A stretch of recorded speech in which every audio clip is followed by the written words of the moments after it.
大家好，想象一下这个场景，你忙完一整天高强度的工作，拖着疲惫的身体回到家里，收拾好家务，照顾好老人和孩子，洗完澡瘫在沙发上。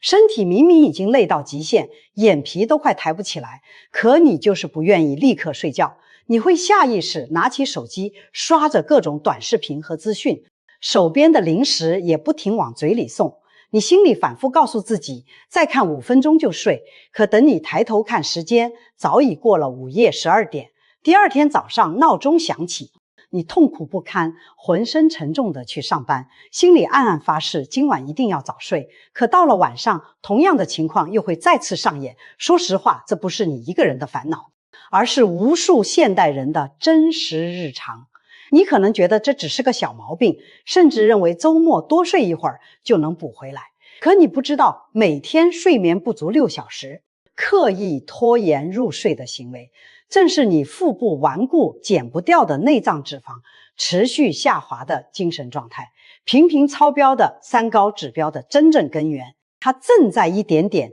摧毁你全身的代谢系统。很多人都疑惑，白天明明累得不行，晚上反而更不想睡。不少上班族和中老年朋友问起这个问题时，都满是无奈。在心理学和临床医学中，这种行为有一个准确的定义，叫做报复性睡眠拖延。所谓报复性，就是白天你的时间完全被工作、家庭、琐事占据，你像不停旋转的陀螺，没有一丝属于自己的时间。到了深夜，周围安静下来，没人打扰，没人要求你，你的大脑就会产生强烈的补偿心理。你会觉得，如果现在就睡，这一天就彻底结束了，而你连1分钟属于自己的时光都没有。于是你用刷手机、追剧、吃夜宵来补偿白天失去的自我。这种行为能带来短暂的愉悦，大脑会分泌少量多巴胺，让你误以为夺回了生活的掌控权。经过长期临床观察与研究，长期陷入报复性睡眠拖延，会让你的生活出现3种致命的崩塌。第一种崩塌是对高糖高油食物的强烈渴望。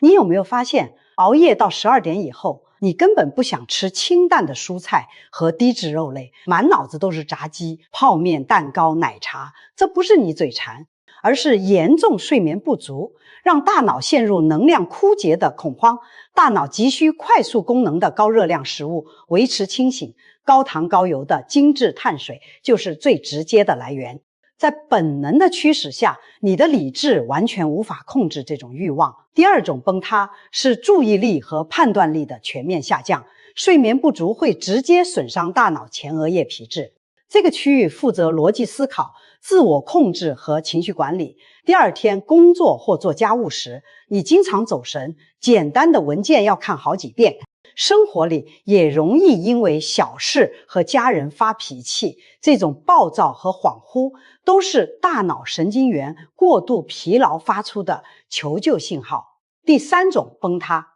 是运动意愿和健康计划的完全放弃。你可能周末买好新跑鞋，打算每天下班散步锻炼，可只要前一晚熬夜，第二天深入骨髓的疲惫就会击垮所有意志力。今天太累了，明天再做成了你的口头禅。所有健康计划都无限期拖延，这也是很多人减肥失败的核心原因。作息一旦混乱，再严格的饮食控制都没有意义。很多人觉得是自己意志力太差，其实你根本不用自责。你面对的不是性格缺陷，而是体内食欲激素和代谢系统的全面失控。权威研究表明，人体的饥饿和饱腹感由2种关键激素调节，一种是饥饿素，由胃部分泌，负责向大脑传递饥饿信号，驱使你进食；另一种是瘦素，由脂肪细胞分泌，告诉大脑已经吃饱，可以停止进食。当每天睡眠不足6小时，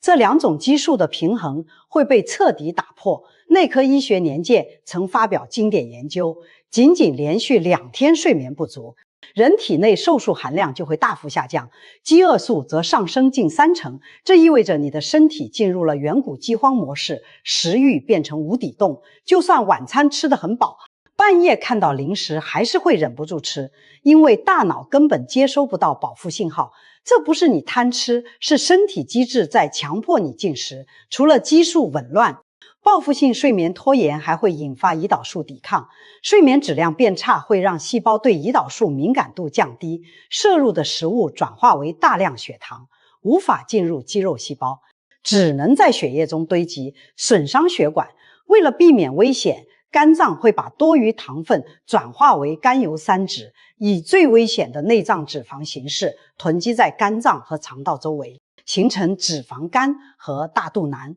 这就是为什么有些人严格控制热量，体脂率还是不断上升。说白了，你是在主动给自己的内脏堆积脂肪。还有一个很多人不愿接受的真相，有人说自己凌晨2点睡，早上10点起，睡够8小时就没问题。很遗憾，这是没有任何修复作用的无效睡眠。人体有跟随太阳运行的生物钟，午夜12点前是身体深度修复、大量分泌生长激素的黄金时间。生长激素不仅能修复细胞，还是燃脂的关键。如果你12点后入睡，就错过了黄金时段，就算白天补觉，体内压力激素皮质醇依然会偏高，皮质醇升高会导致水肿，还会分解肌肉，提升血糖，代谢率持续降低，吃进去的热量更容易变成顽固脂肪。可能你会说自己天生就是夜猫子，没办法早睡，这是基因决定的。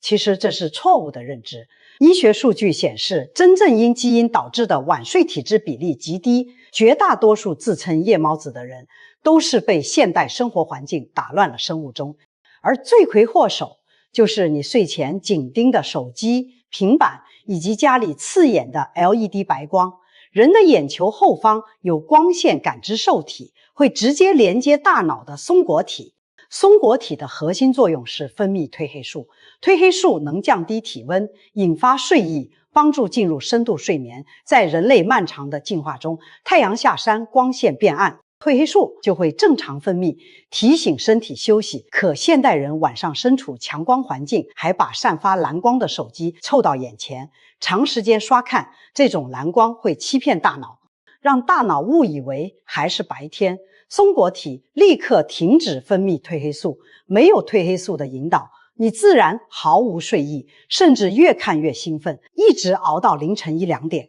神经彻底撑不住才昏睡过去。第二天早上，阳光照进房间，身体却因为褪黑素分泌紊乱，还处于沉睡状态，根本起不来。这就是你误以为自己是天生夜猫子的原因。你不是基因特殊，而是每晚都被蓝光干扰。我们可以清晰梳理这个恶性循环：白天过度劳累，产生补偿心理，开始报复性熬夜，睡前蓝光抑制褪黑素分泌，让你更难入睡，睡眠不足导致饥饿素飙升，瘦素下降，疯狂想吃高热量食物，进而血糖失控，胰岛素抵抗加重，身体炎症增多，能量不足，行动力完全丧失，晚上回家疲惫不堪，放弃所有运动和健康计划。为了缓解疲惫和挫败感，再次拿起手机熬夜，这个循环不打破，你的健康会越来越差，减肥也永远不可能成功。那么到底该怎么做才能跳出这个恶性循环？很多人会选择晚上强迫运动，或者晚餐极端节食，可我告诉你，这种方法注定失败，因为经过一整天的工作和压力，大脑负责自控和理智的前额叶皮质在傍晚就已经耗尽能量，晚上的你就像电量耗尽的手机，根本无法抵抗诱惑，更别说执行严苛的计划。所以最科学、最有效的方法就是转换策略，把健康任务优先放在早上执行。经过一夜休息，哪怕睡眠不算好，早上的前额叶皮质也是全天状态最好，能量最足的，此时自控力最强，最容易坚持健康习惯。我给大家总结了3个零成本、易操作的晨间步骤，只要坚持2周，就能感受到身体的明显变化。第一步，做好睡眠防护，切断蓝光干扰。既然蓝光是破坏睡眠的元凶，就要从环境上彻底阻断。把睡眠当成必须执行的健康任务，每晚9点之后关掉家里所有刺眼的白光灯，只留柔和的黄色暖光，比如台灯、壁灯。如果必须使用手机或电脑，一定要佩戴防蓝光眼镜，或者把屏幕调至最暖色调，同时把卧室温度调低一些。微凉的环境能帮助体温下降，促进褪黑素分泌。到了晚上10点左右，自然困意会涌上来，这时不要硬撑刷手机，顺着困意直接入睡。第二步，晨起轻运动，唤醒沉睡代谢。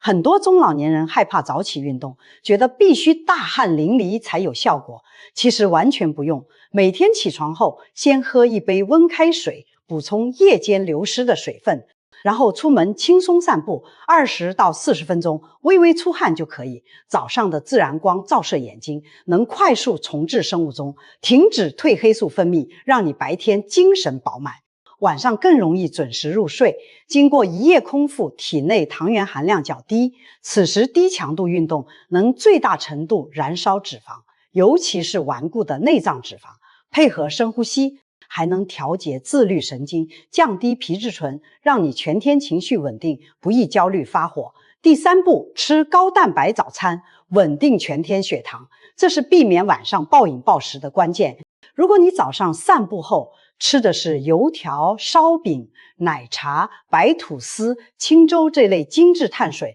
那么之前的努力都会白费，这些食物会让血糖快速飙升，胰岛素大量分泌，随后血糖又急剧下降，不到中午你就会饥饿手抖，晚上更是疯狂想吃高热量食物。你一定要吃高蛋白早餐，比如无糖希腊酸奶、乳清蛋白，或者2到3个水煮蛋搭配西兰花，蛋白质消化速度慢，能让你一上午都有饱腹感，还能抑制饥饿素分泌，稳定全天食欲。你会发现吃对早餐后，晚上根本不想吃零食，血糖平稳，大脑有充足的能量安全感，自然不会发出暴食指令。其实我们都该明白，健康从来不是凭空而来的，也不是周末才想起的小事儿，它必须是我们生活中最优先的核心事项。把优质睡眠、晨间阳光运动、高蛋白早餐放在每一天的首位，你才能拥有足够的精力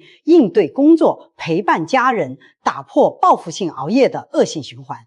把掌控权放回早上，你会收获稳定的情绪、提升的专注力和可控的食欲。如果你真正意识到晚睡的危害，愿意从明天早上开始改变，请在留言区打出“我要早睡早起好代谢”，让我看到你的决心。也请点赞订阅，把这个视频分享给身边经常熬夜、疲惫不堪的亲友。你的一次分享可能就能帮助他们修复崩溃的代谢系统。祝愿大家都能拥有轻盈健康的身体，我们下期再见。